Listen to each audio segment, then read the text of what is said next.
saya adalah salah satu daripada mahasiswa yang berkuliah di sana, menggambarkan satunya visi misi kebulatan tekad dari kampus-kampus di Yogyakarta untuk turut bersama-sama membangun negara. ICRS yang akan berulang tahun ke-10 pada tanggal 6 Oktober, dan juga dalam rangka memperingati Dies Natalis UKDW yang akan jatuh pada tanggal 30 Oktober. Jadi ini adalah sebuah rangkaian acara yang dilatar belakangi oleh berbagai peristiwa yang sangat penting. Next. Ini adalah karya saya, karya ilmiah yang dipublikasikan supaya masyarakat umum ikut mau berupaya seperti yang dipaparkan oleh Profesor Nur Haidi, bahwa Indonesia blessing in disguise. Jadi justru karena tidak adanya suatu program yang terencana dari pemerintah, makanya lebih baik itu civil strength society yang harus kita lebih kuatkan, karena dengan bergandeng tangannya berbagai elemen maka radikalisme itu bisa kita mitigasi dan kita upayakan untuk hilang atau hengkang dari bumi Nusantara.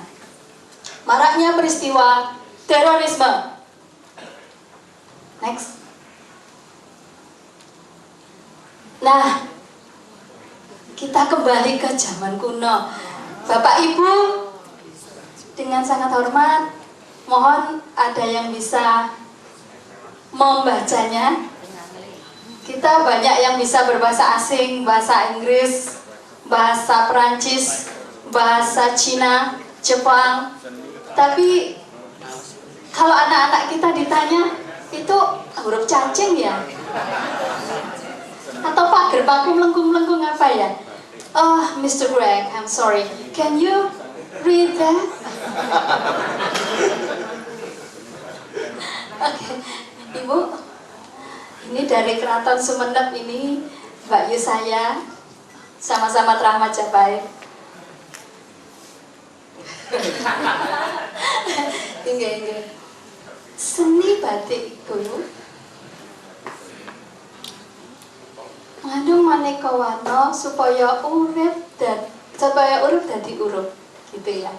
Jadi sing ngremenke atau nyenengke ati supaya urip dadi urup, gitu.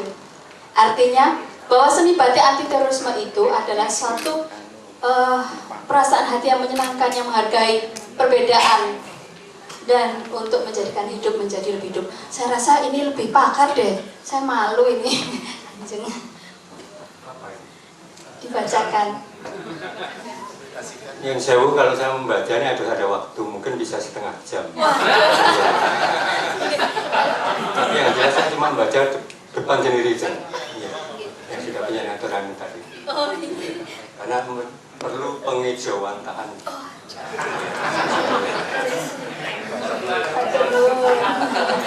Setengah jam bisa saja. Next. Nah, ini adalah dari penemuan atau cetusan ide Kanjeng Arya Panji Eri Ratmanto yang sedang berfoto di sana itu. Ya, next. Terus deh. Wah, tadi Prof. Nur Haidi cerita bahwa pertama kali tahun 2000 itu beberapa gereja mengalami peledakan. Lalu jadi bahaya radikalisme itu seperti time itu. Sepertinya enggak nampak, kita cenderung setelah ada peristiwa terus melupakan, tapi kemudian timbul lagi, dilupakan lagi, timbul lagi. Nah itu kenapa? Nurdin M. Top sudah tewas, Imam Samudra sudah dihukum mati, tapi kemarin di kantor polisi masih ada yang bunuh diri.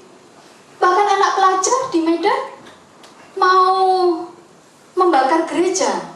Loh, apa yang terjadi dengan bangsa kita? Next. Ini adalah permasalahan kita bersama. Bukan hanya permasalahan dari Bapak TNI, yang dalam hal ini ada Asintel, dari Angkatan Laut juga dan Lanal. Rekanan kami juga, beliau Bapak Mayor Ruli dan Bapak Mayor Novi. Ini adalah aparat yang mengawal negara dan kedaulatan NKRI itu harga mati. Tidak bisa ditawar. Next. Nah, kalau sudah seperti ini yang susah siapa? Terorisme itu tidak memilih tempat, tidak memilih orang dan sasaran. Dia hanya bermain-main dengan pesannya saja. Next. Akibatnya hanya menyusahkan semua orang. Ekonomi hancur, kemudian keamanan itu tidak terjamin karena kita merasa takut. Ini pernah di Jogja itu ada peristiwa, walaupun hanya sedikit kecil ya peristiwa itu. Waktu itu ada silet atau apa ya yang diarahkan kepada kaum perempuan. Saya seharian itu nggak keluar saya takut kalau tiba-tiba ada orang mendekati, kemudian lalu padahal saya nggak punya salah, nggak punya dosa, nggak punya apa-apa, kemudian saya jadi korban gitu. Nah, ini benar-benar mencekam masyarakat. Oleh karenanya terorisme ini masalah kita bersama.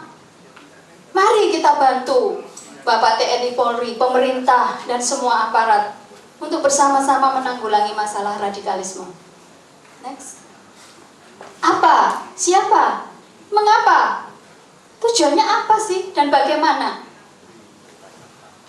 Apa itu terorisme? Sebetulnya tidak ada satu definisi yang bisa mewakili arti terorisme itu, dan belum ada kesepakatan sampai sejauh ini. Kalau dalam kamus Webster yang biasa ditemui, itu teror memiliki pengertian suatu perbuatan yang menyebabkan atau menimbulkan perasaan takut kepada seseorang. Jadi kalau kita ada orang tukang tagih utang, kita diancam, kita mau dipukuli, itu juga teror. Kemudian kalau ada suami yang memukuli istrinya KDRT, itu juga teror. Kalau menurut pengertian ini ya, karena menimbulkan perasaan takut kepada seseorang. Sedangkan terorisme memiliki arti tindakan menteror, menggunakan kekerasan atau mengancam untuk merusak moral, mengintimidasi, bahkan untuk menaklukkan. Jadi tujuanku tuh harus berhasil. Apa saja berhasil, walaupun itu dengan kekerasan. Next. Definisi terorisme menurut Alex and Smith and Jungmann, terorisme adalah suatu metode yang terinspirasi dari kegelisahan atas tindakan kejam yang dilakukan berulang-ulang.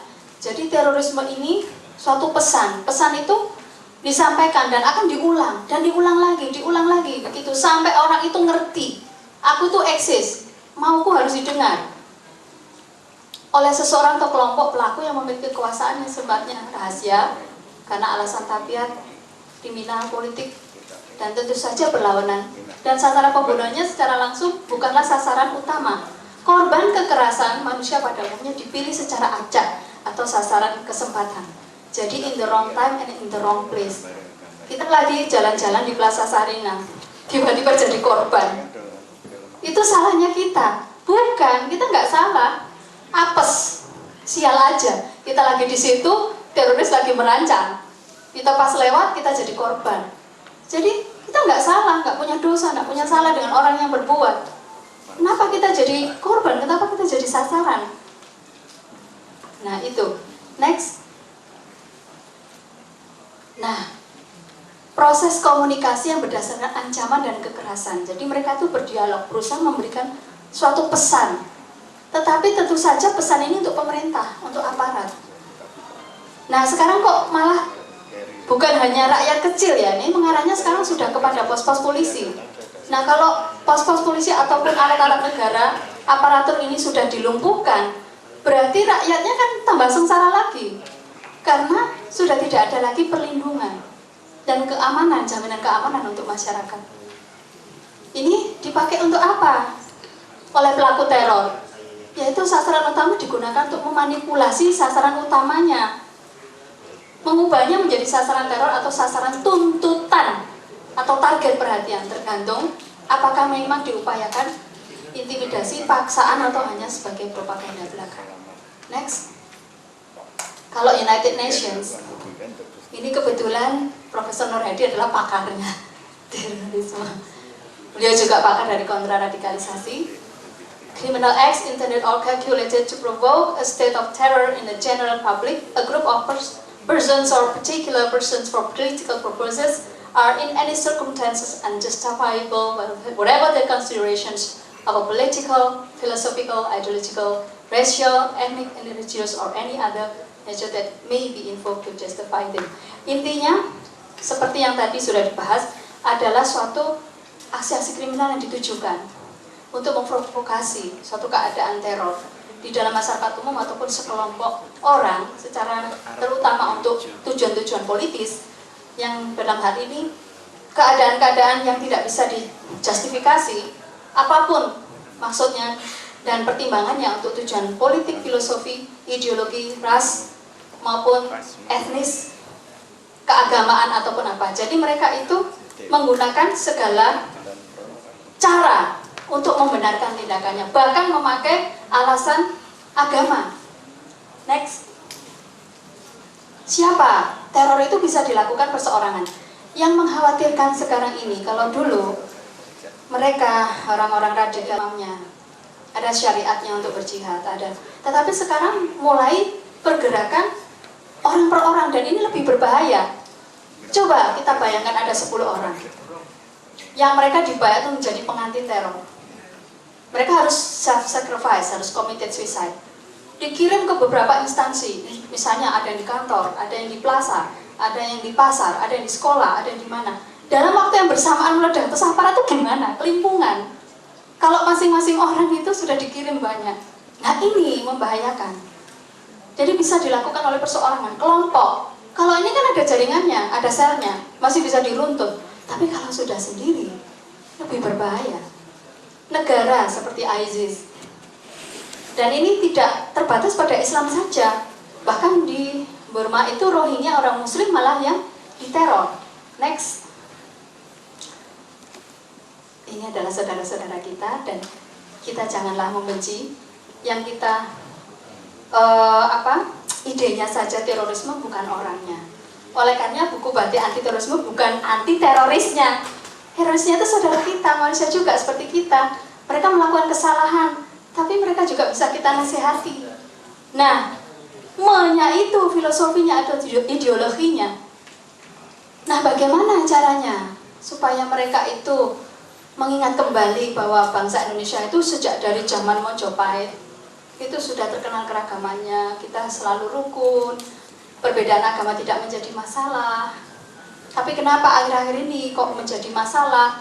Kan saudara beda kan nggak masalah, punya agama beda juga nggak masalah, punya keyakinan beda kan juga nggak masalah.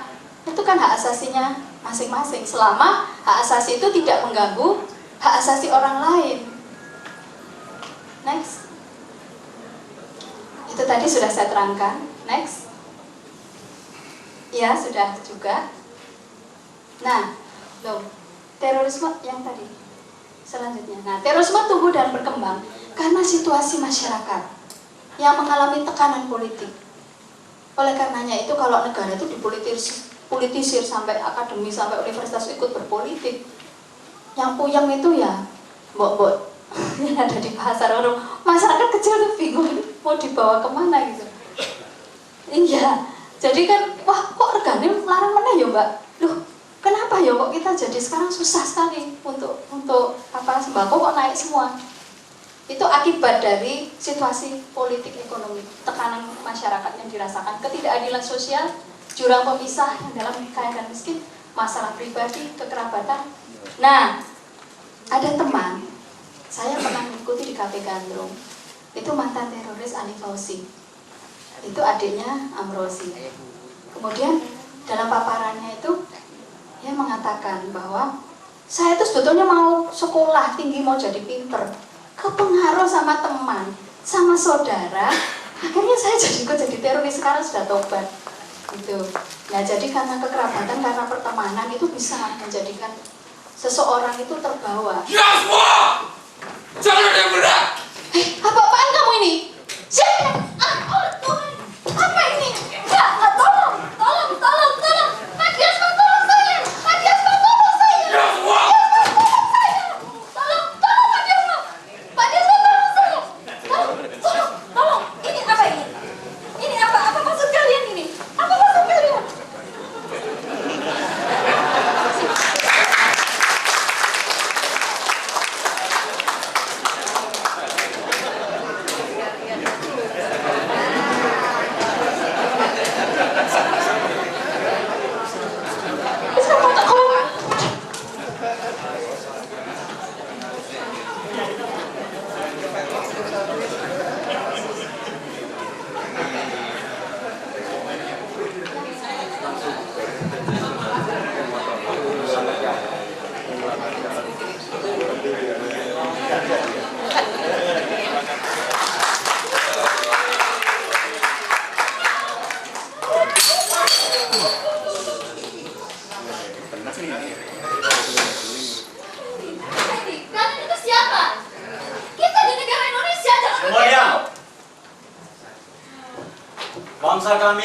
punya budaya, tata krama, tepuk siliro.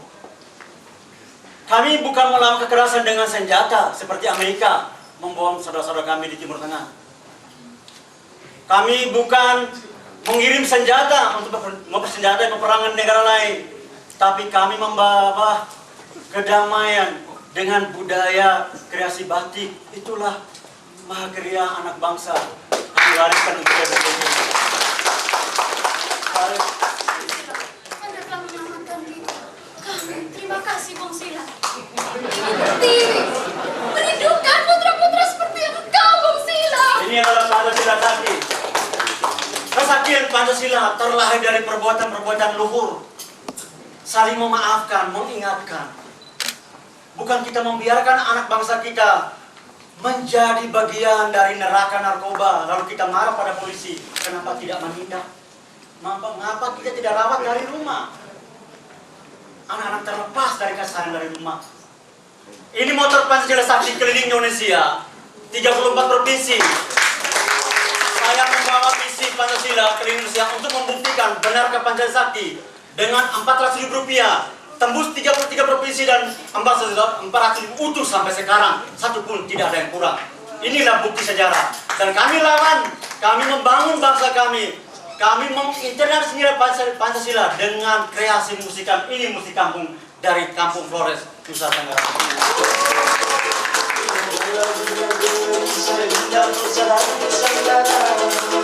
Kita dibangun